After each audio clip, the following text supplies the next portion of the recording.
Hello beautiful soul! Welcome back to my channel. This is May Siyang Ame from Japan, Pisces Kabayan. This reading is for you. Ano ba to? July, August, September 2024. Maraming salamat muna. Tingnan natin ang iyong July muna. Kung ano pang pwede mong malaman. Maraming salamat muna sa aking subscriber, new subscriber, cross-watcher, at sa mga bagong pasok dyan. Welcome na welcome kayo sa bahay ni Ate Aimee. Maraming salamat din sa nakataba na po sa inyo mga comment. Lahat kayo is resonant. Keep comment lang makabayan yung energy is na dyan, pati pangalan nyo. Binabasa ko, makukula yung energy nyo. Yan. This is for July. Tama na 4 lang kuhanin natin. For August po kay Pisces, please show me. Pisces in... Oh, dami. 4, isa pa. August to. August. Okay, August. August, thank you. Tingnan natin ang iyong September 2024. Sisilip-silip tayo, no? Silip-silip din pag minsan. Ayan. Dalawa pa. September para kay Pisces. For September, Pisces. Please show me. Ay, ang dami yun. Ito yun, diba? Yan. This is for September. Tingnan natin ang iyong July.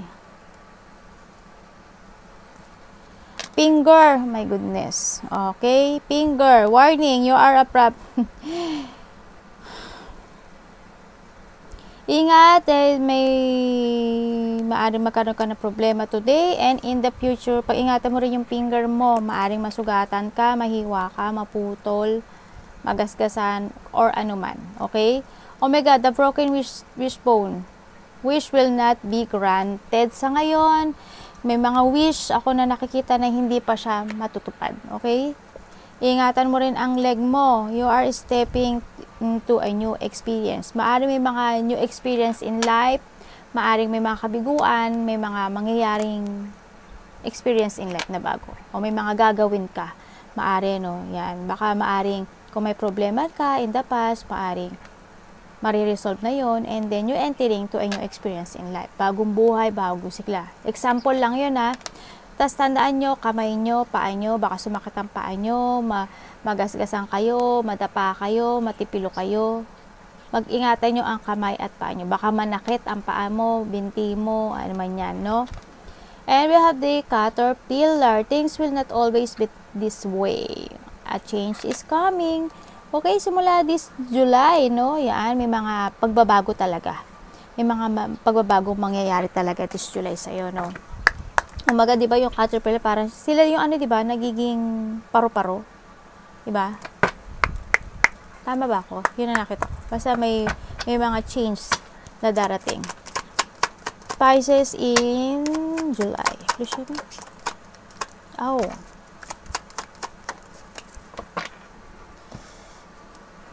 Talagang mayroon talagang mga goal or may mga wish come true na hindi siya agad-agad ibibigay, no? Maaaring may mga kabiguan pa na mararanasan, hindi agad-agad. Yung mga ini-expect mo, maaaring medyo magdi-delay sa nakita ko dito, no? Yan. And then, sa nakita ko rin dito, hindi ko alam kung ikaw or may tao dito na parang walang pakialam, no?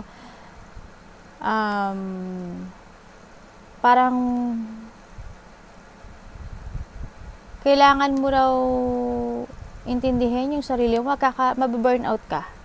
Dadaan ka sa situation mo na magulo, stress, maaring hindi ka mapapakali, mababurnout ka, may stagnant ka, may mga stress, kanya, may mga sitwasyon na hindi mo kayang i-accept, mga ganun, exhaustion. No, you need to protect yourself, no? Sa nakita ko dito. Parang magkakaroon ng mga sitwasyon na ganun. Baka magkasakit. May magkakasakit, baby, sa nakita ko. Ikaw or malapit sa puso mo, no? Yan, pag-iingatan mo. And we have the triumph. May mga victory and success din naman. Hindi talaga lahat, dahil we have broken wishbone talaga, hindi lahat makukuha mo. Hindi lahat ibibigay sa'yo ng sabay-sabay. No, una-una siya. No, yan nakikita ko dito. May mga achievement naman, maaring ikaw, may achievement ka. Achievement kasi is hindi lang sa atin. Halimbawa, kapatid mo, pumasa siya sa exam. O kaya, yung kapatid mo napasok na, yung nanay mo, kapatid mo, or malapit sa puso mo, nagkaroon ng trabaho. Yun, achievement nila, achievement mo rin. Huwag ka lang mag-focus sa achievement mo. Okay? Kumbaga, gratitude. Maliit na bagay na meron kang achievement o nakukuhang success, which is comes sa sa'yo at sa paligid mo. Gratitude, ha? Pagpapasalamat. Okay? Ano pa ang meron kay Pisces this July? Halimbawa, anak po, kung may anak ka, di ba? Pisces in July. May isa pa dito eh. 4 to. Ayan, oo nga. Sabi dito, talaga, more focus sa sarili, no? Sa nakita ko dito. Yan, more focus sa sarili, mga pagbabago. And then, nakikita ko rin dito na kailangan atang mag-diet. No? Hindi ko alam kung nakikita ko dito parang kailangan din ng mag-change ng may tao, ikaw or malapit sa puso mo na kailangan mag-change ng food. Or may kinahihiligan ka or may kinahihiligan kayong kainin. Maaring ganun. O kaya naman maaring baka mahilig ka magluto or part of the family. Kasi may nakita ko ditong babae, baka mahilig siya magluto. Yung mga ganun ang nakikita ko, no. May mga didesisyonan ka raw this week, this July. Maybe you saving monies o kaya nakikita ko dito. Basta more on self-care. Kailangan ng pagbabago. May mga magaganap sa'yo. May mga hindi naman bigla.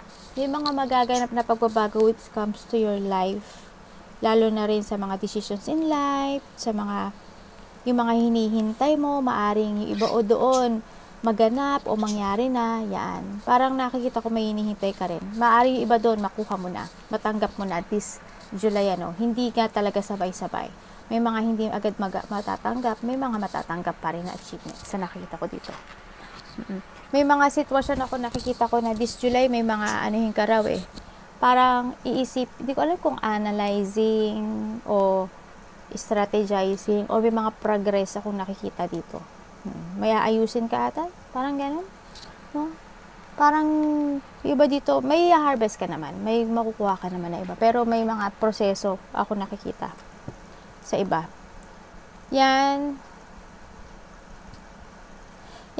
Tapangan mo lang yung loob mo, katatagan. No? Maaring doon sa bull kasi, yan, magkakaroon ng mga tao dito na matitigas yung ulo, matigas ang puso, tao na soil, tao na na pwede kang inisin, galitin, yan, mabwisit, or maaaring ikaw ito.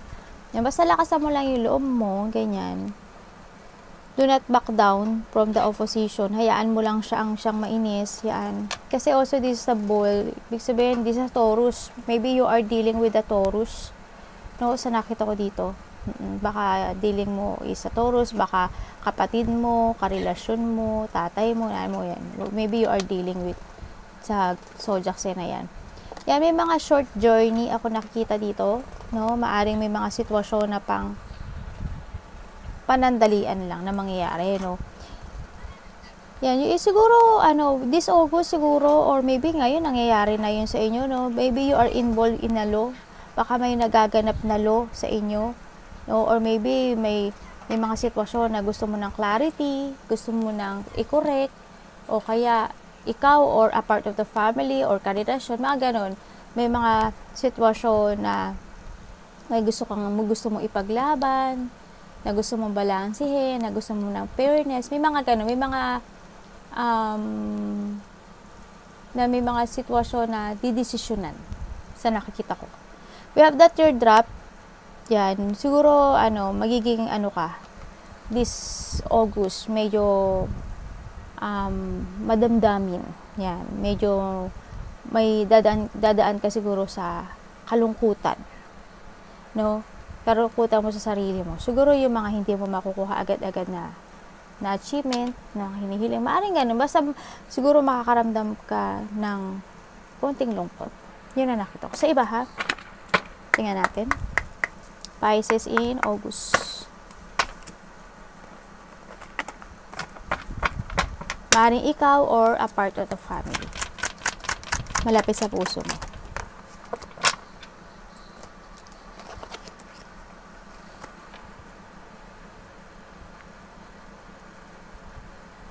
Okay, so nakikita ko dito, yung mga tao na galit sa'yo, no? Mukhang magkakabati-bati or maari magkaka-connect kayo, no?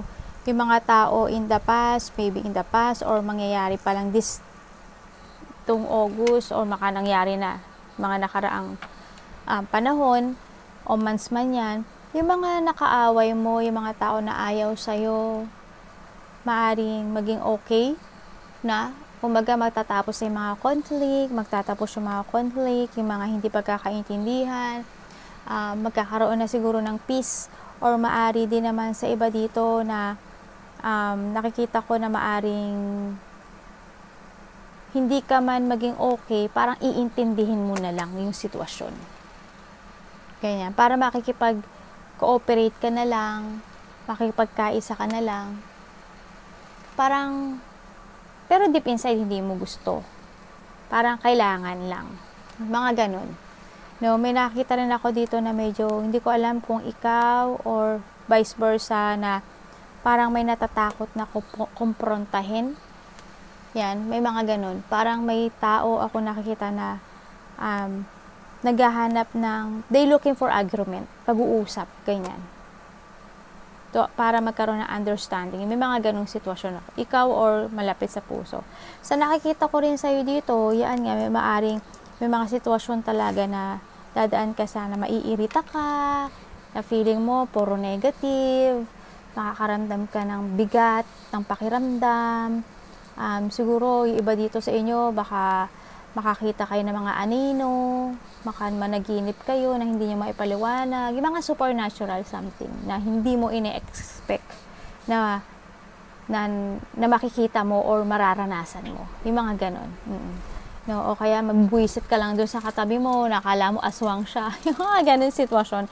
So, nakita ko rin naman dito na if ever na iba sa inyo is talagang dumadaan in a situation talaga, maaring ikaw or a part of the family, maaring nakakaranas ng ganon. Na mga awakening of spiritual awakening, sixth sense, maaring ganun. Siguro mas maganda na maghanap ka ng tao na nakaka-relate sa situation mo, no, para matulungan at maigait ka niya. Makikita ko dito na there's a guidance or advice, maaring receive ka ng advice to someone, from someone, ganyan. Baka ikaw ang magbibigay ng advice na nakita ko dito. Sa nakita ko rin dito, when it comes dito, sa nakita ko to, iba dito siguro a teacher, nurse, doctor, healer. Yan ang nakita ko. Kumaga, maaring you are a tarot, tarot reader, mga ganun sitwasyon. Yung mga advisor, yan ang nakita ko Yung mga guru, yun. Tingnan natin. Pisces in August. Ayan, thank you po. Naligo ka.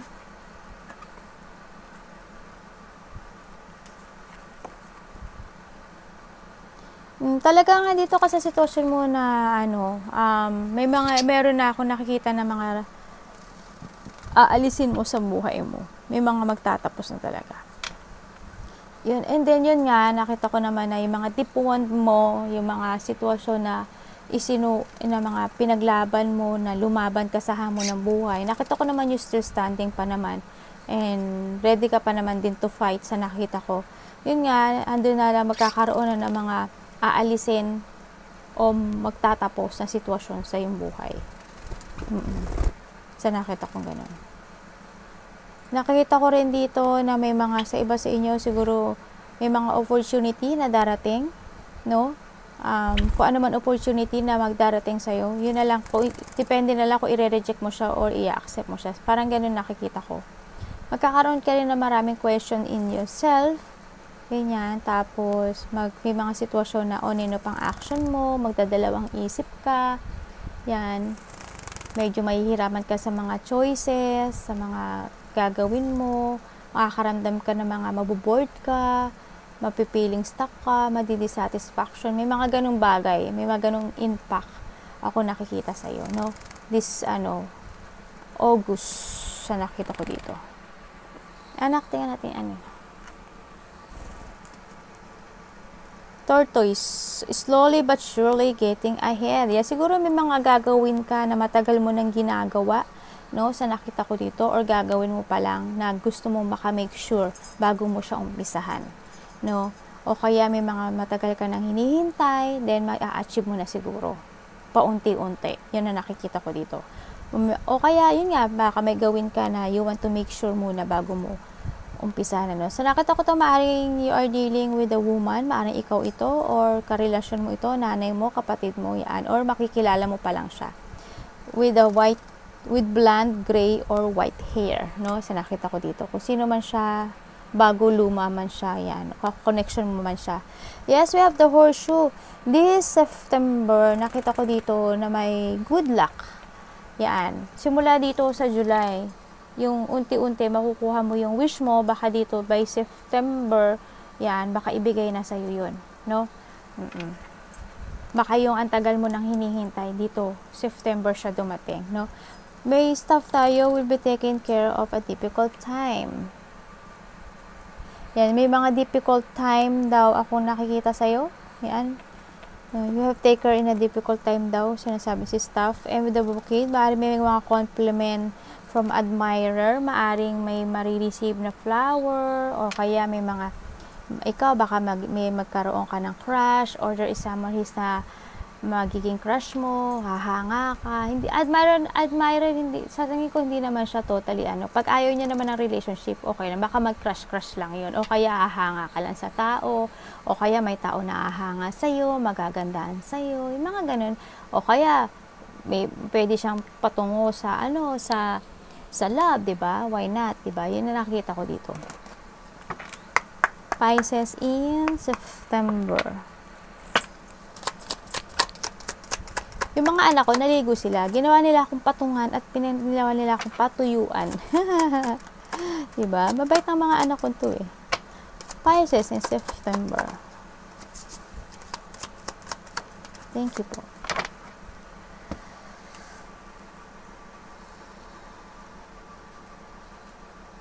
Okay, may mga sitwasyon talaga ako na nakikita ko dito sa'yo na ayaw mo. Na hindi bukal sa loob mo. Yeah, may mga sitwasyon na ganun. Ako nakikita. May mga binding, obstruction, mga contract. May mga ganun.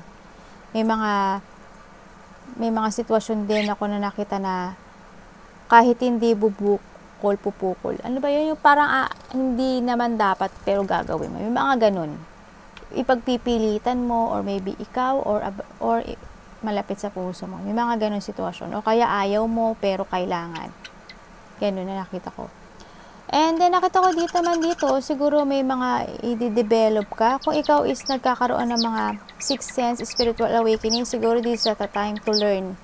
No, this is a time na kailangan mo pag-aralan, kontrolin, and kailangan mo ng coach, no? Sa nakita ko dito ng advisor. May mga experience and may mga i-develop ka raw. Please, baka iba sa inyo nag-aaral pa, no? Sa nakita ko dito. Yan, darating ka rin daw this, na magde-daydream ka. Siguro, you daydream ng vacation, yan, baka may mga vacation ka na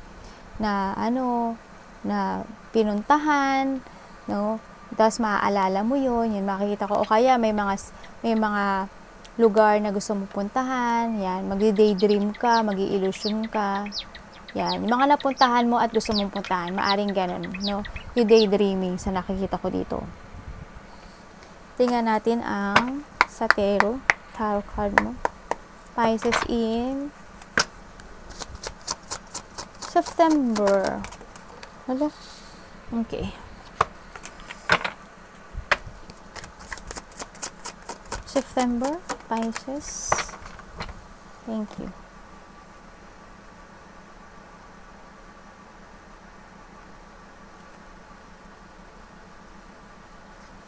Okay, parang no, maaring nangyari na to or mangyayari pa lang sa nakita ko dito. May mga nangyari. Sa tingin ko iba nangyari na. may mga nangyari o mangyayari sa iba. Parang may mga nangyari in the past September to, di ba? In the past 3 weeks, maaring ganun, 3 weeks, 3 days, something ganyan sa nakita ko dito. Kung ano mo man napanood to. May mga exciting na activity or pinuntahan ka, no? Or maaring also this September, may mga gagawin kang activity na ikaliligaya mo, o may mga activity or mga gagawin ka na susubukan mo. Ganyan. Maaring travel, yan.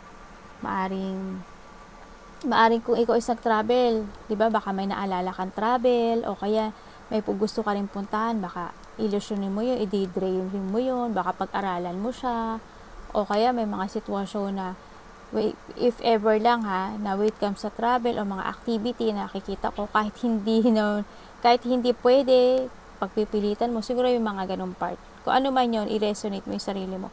Yan, nakikita ko rin dito na medyo magkakaroon ng mga dissatisfaction talaga. May mga sitwasyon ako na nakita na parang